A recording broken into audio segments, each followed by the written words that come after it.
Bonjour, je m'appelle Anfissa et je suis formatrice et thérapeute en soins holistiques en présentiel à Gradignan près de Bordeaux et à distance.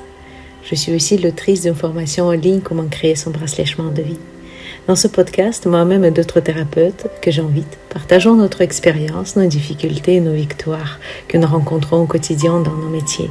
Ma mission est de vous guider pour éclore et rayonner votre soi intérieur. Bonne écoute! Bonjour mes chers thérapeutes et ceux qui souhaitent le devenir.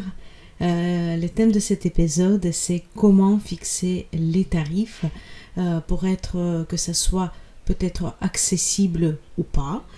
Ça dépend de palier que vous allez choisir et votre rentabilité.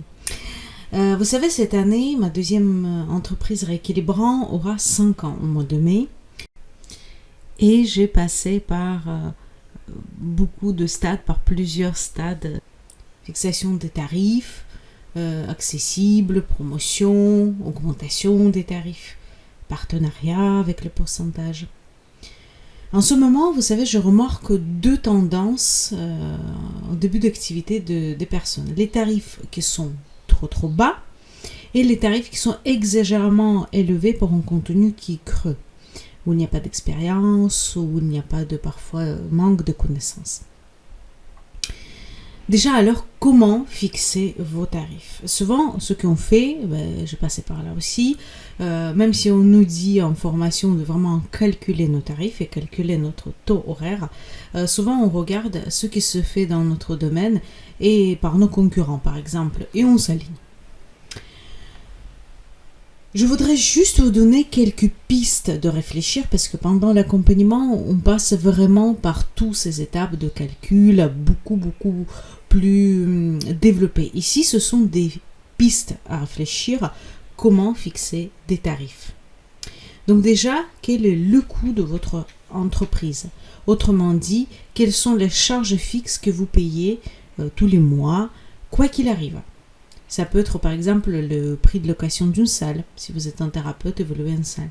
Consommables aux matières premières. Quand je dis consommable, ça peut être par exemple huile pour un massothérapeute ou achat des pierres pour un lithothérapeute. Assurance professionnelle obligatoire. CFE, c'est une taxe qu'on paie à la fin d'année et je suis surprise que énormément de thérapeutes, et puis pas que de thérapeutes, mais d'entrepreneurs débutants ne savent même pas qu'elle existe. Alors, donc je voudrais faire une petite parenthèse parce qu'on nous dit souvent que quand on est en micro-entreprise, on ne paye rien si on n'a pas de dépenses. On ne paye pas les charges sociales, si vous voulez, par contre, on paye toujours certaines choses. Donc, par exemple, l'assurance professionnelle qui est obligatoire, quoi qu'il arrive, vous le payez tous les mois. Ce n'est pas une grande somme, hein, c'est un petit montant, donc ça dépend aussi de votre activité, mais le plus souvent, ce n'est pas quelque chose d'extraordinaire. Par contre, le CFE, c'est une taxe, c'est l'ancienne taxe pro, va se calculer en fonction de votre emplacement, où vous êtes tout simplement enregistré, en fonction de nombre de mètres carrés que vous allez déclarer. Par exemple, vous recevez une sorte de fiche, une sorte de feuille au début de votre activité, il faut le remplir.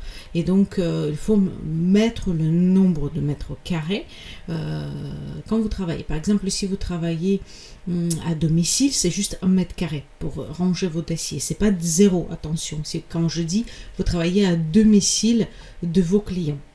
Donc, quand vous intervenez, quoi qu'il arrive, vous avez des dossiers à ranger. Donc, ça, c'est 1 mètre carré. Ou sinon, c'est la taille de votre cabinet ou l'endroit où vous recevez la clientèle.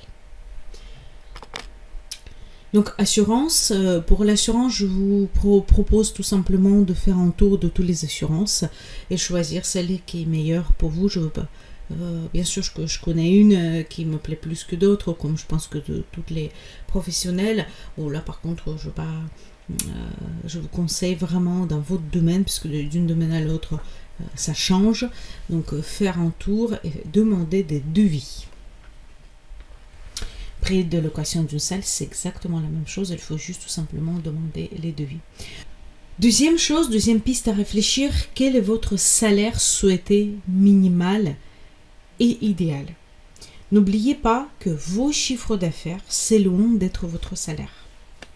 Vous avez des charges fixes, des charges sociaux, les jours de repos et vacances à déduire ou tout simplement les heures et les jours quand vous ne travaillez pas parce que vous n'avez pas de clients. Mon but, c'est de ne surtout pas vous démotiver, mais vous prévenir qu'il ne faut pas oublier ce genre de dépenses. Pour vous donner une idée, par exemple, dans mon cas, avoir un salaire net de 1500 € par mois, je dois avoir des chiffres d'affaires de 1700 € approximativement. Cela dépend beaucoup de vos dépenses, bien sûr, professionnelles.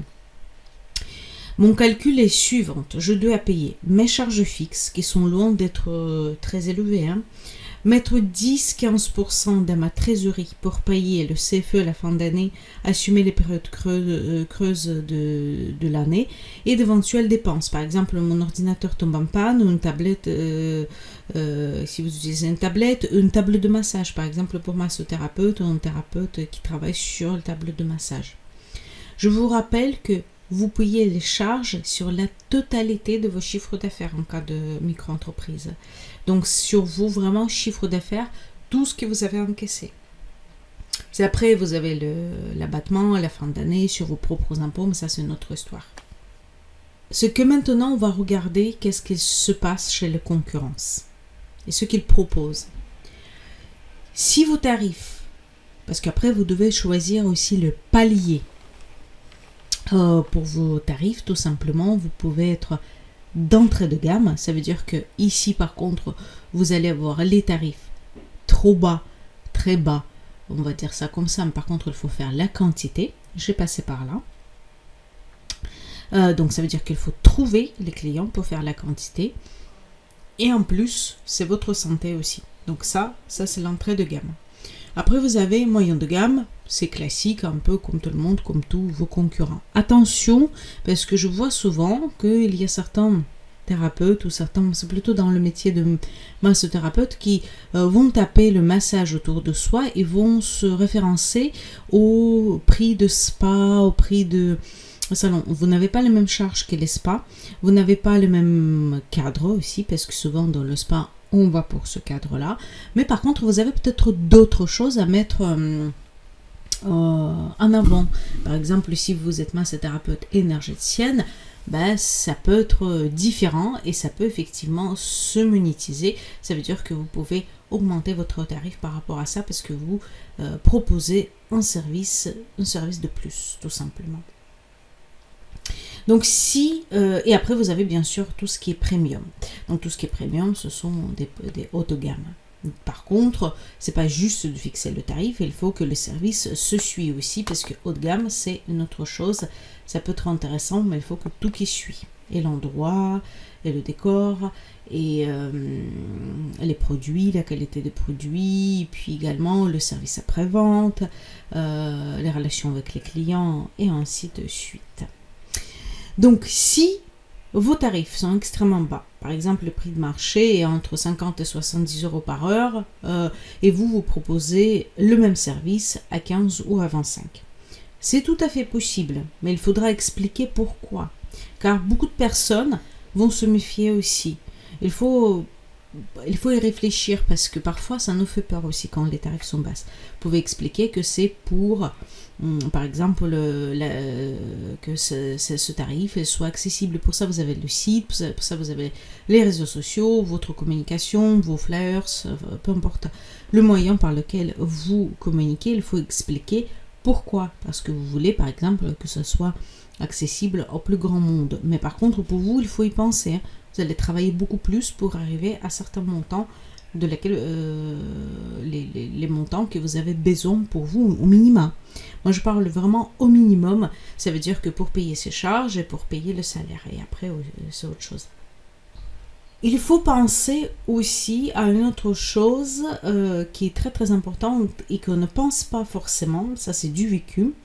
Aux notions de paiement égale engagement. Des études ont montré que quand on ne paye pas, qu'on ne paye vraiment rien, on peut plus facilement ne pas venir au rendez-vous. Et notre engagement pour le travail, par exemple dans le coaching de vie, il n'y a pas assez d'engagement. Ça doit être toujours, de toute façon, si on est quand même, je m'adresse quand même aux thérapeutes énergéticiennes, donc n'oubliez pas aussi par tout ce qui est karma. Ça veut dire qu'il y a un échange énergétique qui doit se faire, quoi qu'il arrive. Et si vous donnez, on vous donne rien en échange, dans ce cas-là, ça doit être un échange autre et pas monétaire, parce qu'après, c'est vous qui pouvez tomber malade, c'est vous qui vous pouvez avoir des conséquences de cela.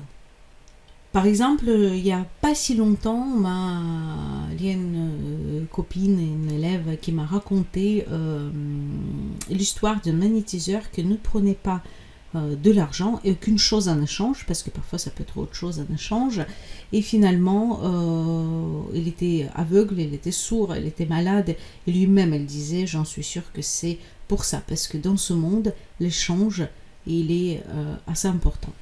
Ce qui concerne mon propre expérience, je voulais vous partager, je crois que je vous ai partagé déjà dans un des épisodes, quand je voulais faire mes services accessibles à tout le monde, de le faire très peu cher. Finalement, moi j'étais extrêmement fatiguée, j'étais vraiment au bord de burn-out. C'est maintenant avec le recul que je me rends compte, parce que j'ai travaillé énormément et plus c'était le massage, vous imaginez bien. Et puis derrière, les personnes m'ont raconté où je les voyais faire, partir en vacances, profiter. Moi, je ne pouvais pas me permettre, tout simplement. Je ne suis pas contre, mais moi, je ne veux pas passer après ça, parce que ça, c'est ma santé. Et ça, c'est très, très, très important. Une autre question, je ne sais pas, est-ce que ces personnes vont vraiment écouter le podcast, parce que le plus souvent, c'est vrai que c'est pas leur tasse de thé, mais j'entends beaucoup que je fais ça pas pour l'argent. Et dans ce cas-là, j'ai une question à les poser. Vaut-il vraiment le coup de créer l'entreprise, de payer des charges si vous souhaitez faire du bénévolat ou des tarifs très très très bas? Il existe des associations pour cela. C'est pas forcément vous créer l'association.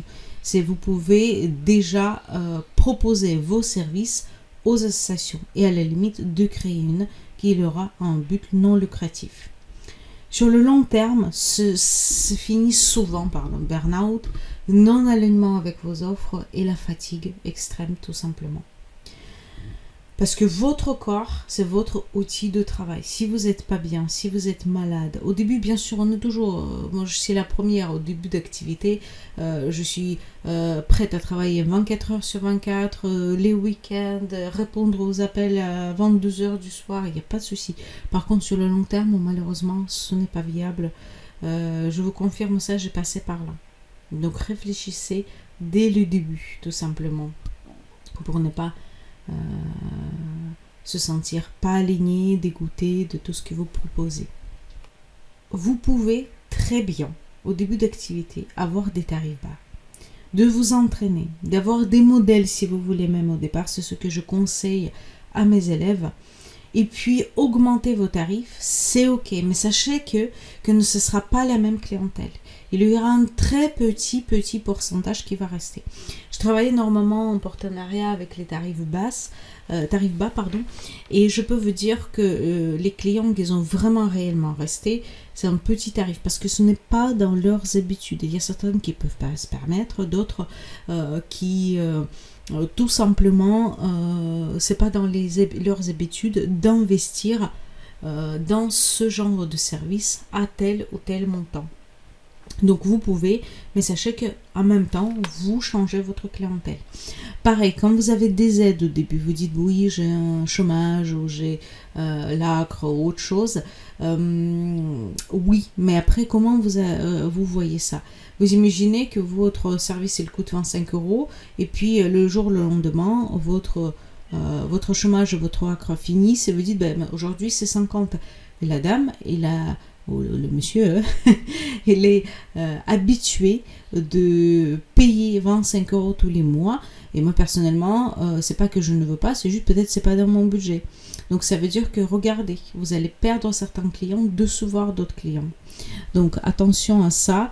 Vous pouvez faire toujours justifier, par exemple, faire l'offre de lancement, ce que je souhaite à mes élèves, l'offre de lancement jusqu'à telle date. Comme ça, vous mettez un cadre et la personne sait que c'est une sorte d'offre découverte ou une première service, première prestation et ainsi de suite. Mais justifiez ça et mettez surtout jusqu'à quand ça dure, tout simplement. Donc tarif trop élevé, ça c'est notre sujet. Il y a une mode en ce moment, faire des tarifs 2222, 155 euros et ainsi de suite. Vous savez, c'est vraiment les tarifs avec un clin d'œil à la numérologie. Je ne suis pas contre, bon ça me fait rire, je n'ai rien contre de ça. Alors, je suis convaincue que quand on a de l'expérience, de la notoriété et des méthodes qui fonctionnent, il est tout à fait normal d'augmenter sa rémunération et ses tarifs. Mais en ce moment, et surtout dans le domaine de développement personnel, nous avons énormément de contenu creux. Et surtout, vu et revu, qui est vendu grâce au texte de vente, ce qu'on appelle les closers, les personnes qui vont vendre à votre place, et au final, nous sommes déçus de contenu. Parce que souvent, c'est très bien pour les personnes qui débutent, mais si vous avez au minimum de lecture dans le développement personnel, vous connaissez déjà tout cela. Et quand vous avez déjà investi dans les livres, vous avez lu ça, et en plus on vous revend la même chose, mais avec des tarifs exorbitants, mais sans la pédagogie, parce qu'il n'y a pas... moi je trouve que en ce moment, en tout cas au XXIe siècle, on n'achète pas forcément des connaissances. Connaissances, vous pouvez les trouver beaucoup moins chères. Vous trouverez surtout la méthodologie et quelqu'un qui va vous accompagner. Pour moi, c'est ça, les formations de XXIe siècle. C'est pas donner de l'information. L'information, vous trouverez sur Internet, dans les livres. Vous avez besoin de la méthodologie et vous avez besoin aussi d'accompagnement. Pour moi, c'est comme ça que je vois la formation et c'est comme ça que je le donne. Donc c'est pour ça que faites attention, demandez vraiment précisément. Maintenant, il y a beaucoup d'appels de découverte. Demandez précisément qu'est-ce qu'on vous propose dans les accompagnements. Bon, ça c'était une petite parenthèse. Et vous-même, quand vous construisez votre offre, expliquez bien à qui ça adresse. Si c'est aux débutants, c'est aux débutants, il n'y a pas de souci. Si ce sont personnes qui ont un niveau intermédiaire ou avancé, dans ce cas-là, il faut aller un peu plus loin et proposer une autre chose que ce qu'on peut trouver dans les livres, tout simplement. Alors, je suis plus adepte d'augmenter les tarifs au fur et à mesure, comme vous avez compris, et de s'améliorer au fil du temps, en faisant des formations, en écoutant le retour des élèves, dans mon cas, ou des clients dans le vôtre, que de créer dès le début une formation qui est extrêmement chère. Je voudrais vous donner un exemple des montres. Un exemple qui était donné par mon professeur quand j'étais à la fac. Il disait toujours que, par exemple, il y a les montres à 10 € et les montres à 100 €. Et la différence dans la qualité de ces montres, elle est énorme. Dans les montres entre 100 € et 500 €, il y aura déjà moins de différence parce qu'ici, on va plus parler de la qualité de produit, mais aussi de design. Vraiment, vous voyez, on va plus travailler sur l'esthétique. Et entre les montres de, par exemple, 500 € et 1000 €, il y aura encore moins de différence parce que là-bas, on va payer surtout la marque. Vraiment, le style, la marque, cette apparence, comme vous achetez Chanel, comme vous achetez Dior, ainsi de suite. Donc, c'est pas la qualité, tout simplement. Donc, le plus souvent, quand vous achetez les offres qui sont extrêmement chères, mais vraiment extrêmement chères, le coaching à 10 000 €, vous achetez surtout le nom de la personne qui le vend.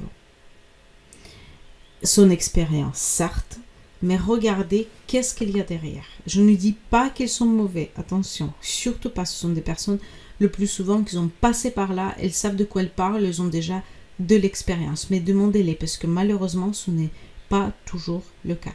Et c'est pareil pour nos services. Combien de fois j'ai consulté des personnes, par exemple dans notre domaine, qu'ils prennent 100 € par exemple, ils ne sont pas meilleurs que les personnes qui prennent 70, vous voyez. Juste pour vous donner cette idée, j'étais extrêmement dessus. C'est juste parce que ça fait longtemps qu'elle pratique, que ça fait... Mais il faut apporter quelque chose de plus dans ce cas-là. Dans ce cas-là, service client. Dans ce cas-là, il faut apporter peut-être quelque chose qui va se démarquer de la personne qui propose ses services à 70 €. Parce que par l'instant, sincèrement, dans notre métier de thérapeute, je n'ai pas vu. J'ai payé il n'y a pas longtemps la consultation à 100 €. Et l'an dernier, j'ai payé le même à 70. À la limite, j'étais plus contente de la prestation à 70 €. Donc vous voyez, faites attention à ça quand vous créez votre offre. Donc déjà, pour résumer, calculez vos charges fixes et variables, votre salaire, la réalité du marché, qu'est-ce qui se passe dans votre domaine et dans votre quartier aussi, et aux alentours. Dans quel palier vous voulez être, bas de prix, donc entrée de gamme, moyen de gamme et haut de gamme, premium. Et puis, n'oubliez pas votre expérience, la pertinence et la richesse de vos contenus. Voilà pour aujourd'hui, j'espère que ce contenu vous a plu. N'hésitez pas de le partager, de le noter sur la plateforme de votre écoute, notamment sur Spotify et Apple Podcast. Vous pouvez laisser un commentaire et noter. Si vous avez des questions, si vous avez des suggestions, si vous voulez que j'aborde un thème, n'hésitez pas. Et puis, si vous souhaitez connaître un peu plus sur mes services, n'hésitez pas à vous rendre sur rééquilibrant avec un k.fr. Là-dessus, je vous souhaite une bonne semaine et je vous dis à bientôt. C'était Anfissa, formatrice et thérapeute en soins holistiques, pour vous accompagner dans votre parcours. Je vous embrasse et je vous dis à bientôt.